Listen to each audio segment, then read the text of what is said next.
வணக்கம். G3 செய்திகளோடு இணைந்திருப்பது நிதியா முத்துக்குமார். தஞ்சையில் இடதுசாரி கட்சிகள் அதனுடன் இணைந்த அமைப்புகள் கண்டன ஆர்ப்பாட்டம் செய்தனர். இனி விரிவான செய்திகள்.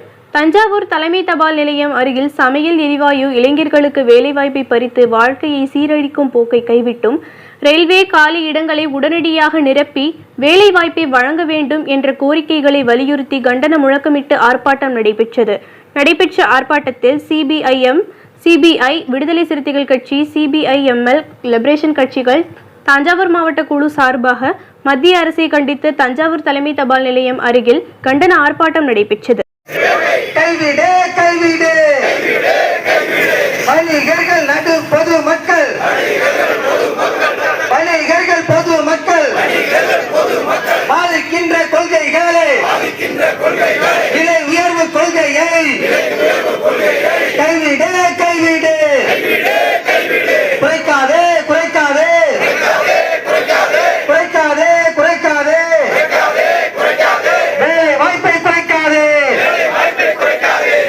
G3 செய்திகளுக்காக மாநில செய்தி பிரிவிலிருந்து மா மதிவதனன்.